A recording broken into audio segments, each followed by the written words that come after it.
Estamos con los hombres del momento, Fernando Tuesta y Martín Tanaka, integrantes, por supuesto, de la Comisión de Alto Nivel, cuyo informe se ha dado a conocer hoy, un poco más de 2 semanas después de haber sido entregado al Ejecutivo sobre el tema de reforma política. Tenemos poco tiempo, así que vamos a tratar de aprovecharlo al máximo. Señores, gracias por estar con nosotros en este día, además, tan especial.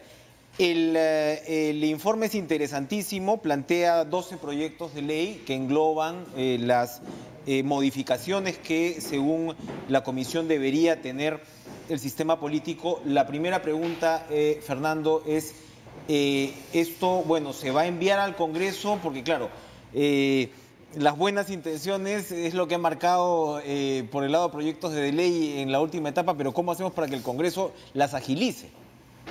Acá hay un tema de voluntad política, por un lado del Ejecutivo y por otro lado del Parlamento. Este informe está en manos del gobierno, quien ha señalado que se va a tomar algunos días para justamente estudiarlo y ver cuáles de ellos acoge. Me refiero a los proyectos de ley. Inmediatamente después tiene que seguir su camino regular. En principio no debiera haber inconveniente, porque nosotros al inicio de nuestro trabajo hemos conversado, no solamente con el presidente del Congreso, la presidenta de la Comisión de Constitución, sino con las 10 bancadas. Hemos recogido muchas de estas iniciativas, pero es un tema de voluntad política. Sin embargo, no hay mucho tiempo, solamente este año. No es posible posponerlo un tiempo más porque la propia ley limita, impide modificaciones justamente de la regla de juego electorales, ¿no?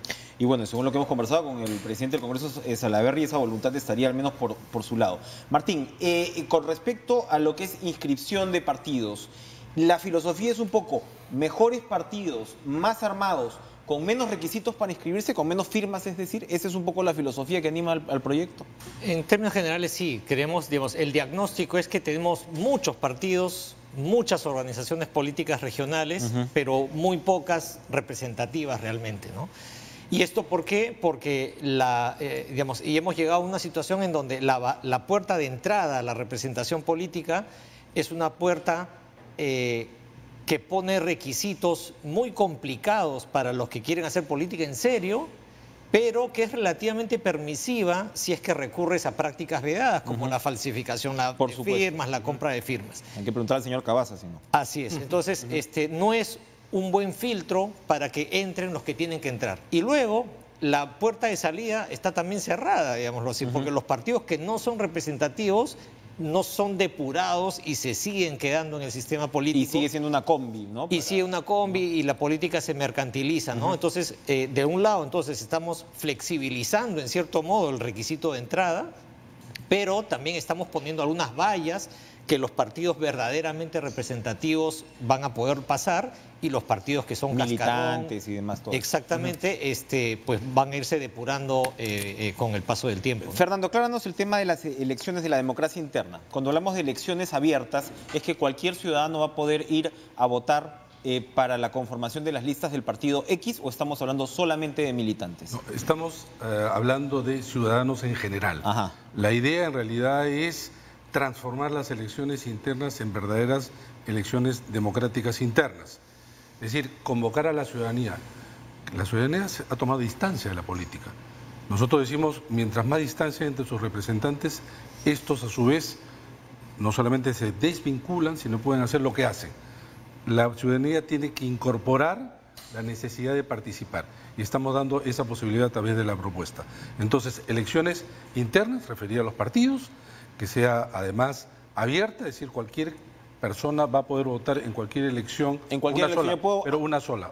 Yo escojo por qué partido votar. Exactamente. Eso es muy interesante, ya. Simultáneas, es decir, digamos, vamos a tener una boleta y en donde uno va a poder escoger el partido a quien desea participar en esas elecciones. Ahora bien, son simultáneas, pero además acá no hay supervisión, fiscalización, sino la tarea de la OMP es organizarla. La garantía además de una institución que lo puede hacer a nivel nacional, pero además eso es una movilización y es una invitación a la ciudadanía para que participe.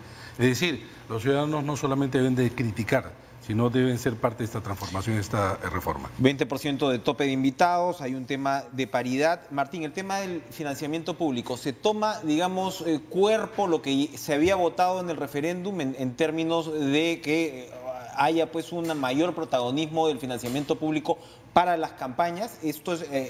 ¿Va un paso más allá de lo que se propone? Exactamente, es una suerte de desarrollo sobre la base de los lineamientos aprobados por el referéndum, ¿no? Entonces, por ejemplo, hemos aprobado en el referéndum de que ya no habrá financiamiento privado para medios de comunicación, para desarrollar campañas, ¿no? Entonces, estamos ampliando la franja electoral, digámoslo así, para que efectivamente los ciudadanos puedan recibir la información de los candidatos.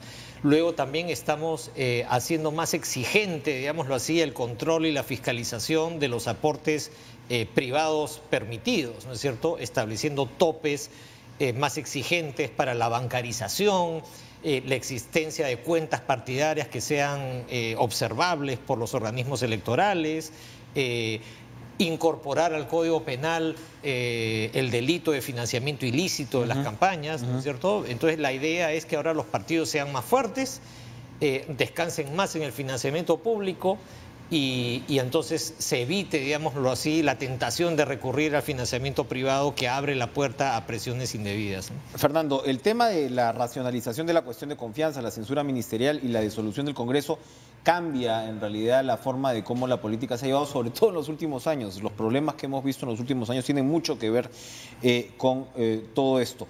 Ya no va a haber voto de investidura, es decir, si entrara Salvador del Solar con estas reglas de juego, él ya no tendría que ir al Congreso para solicitar ese voto de investidura. Lo primero, ninguna de estas medidas van a ser aplicadas o deben ser aplicadas en este periodo, sino a partir del 2021 para adelante. No queremos que nuestras medidas, digamos, estén en medio de la turbulencia y las relaciones muchas veces complicadas y complejas entre Ejecutivo y Legislativo.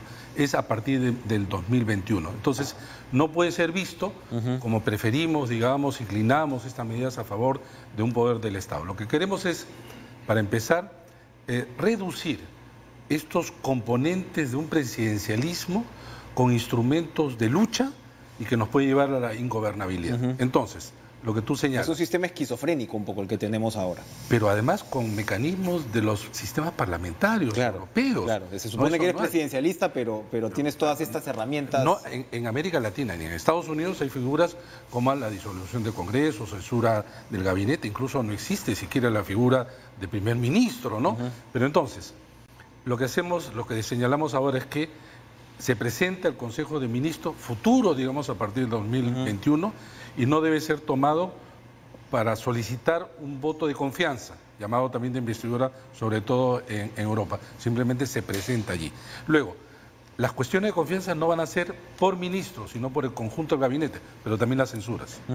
Es decir... O sea, yo no salgo de un solo ministro, yo no censuro a un solo ministro. No, al gabinete en su conjunto, pero también en el otro lado no puede solicitar confianza por un ministro.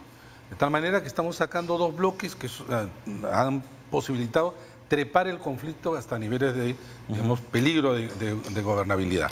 Pero también otros elementos importantes, repito, del 2021 hacia adelante. Y en ese sentido también somos claros. Por ejemplo, ningún presidente en funciones, sea por elección, sea por sucesión, puede candidatear inmediatamente después. Eso aclaramos, ¿no?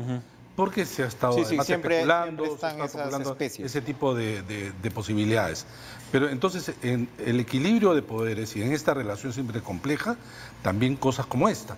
La insistencia de ley de parte del Congreso, que ahora solamente requiere una mayoría absoluta, tiene que ser por una mayoría Eso es importantísimo, porque el Congreso pues tenía la herramienta de decir, no, igual yo voy a no aprobar por insistencia, y no decía, y entonces ¿para qué el Ejecutivo observa la ley? ¿No?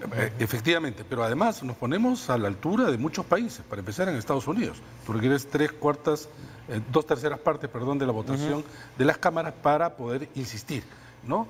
Pero por otro lado, nuevamente, no estamos tratando de desequilibrar, sino muy por el contrario, equilibrar. Por ejemplo, hoy en día, el último año tú no puedes disolver el Congreso, pero sí puedes censurar ministros del gabinete y no pasa nada. Bueno, el último año no puedes disolver el Congreso, pero tampoco puedes entonces censurar, ¿no?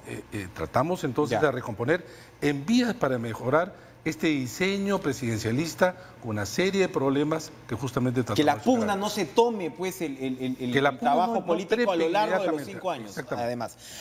Martín, importantísimo, se elimina el tema de incapacidad moral, la vacancia por incapacidad moral del presidente de la República, que también era pues un concepto muy gaseoso, ¿no? Exactamente, sí. En esta lógica de tener mejores relaciones entre ejecutivo y parlamento, ¿no? O sea, no debería ocurrir que solamente por tener mayoría, ¿no es cierto?, puedes construir un caso de incapacidad moral e interrumpir el periodo presidencial, ¿no? Entonces, nuestra idea es fortalecer la gobernabilidad. Por ejemplo, una de las medidas que proponemos es elegir al Parlamento el día de la segunda vuelta o de la segunda elección presidencial, ¿no?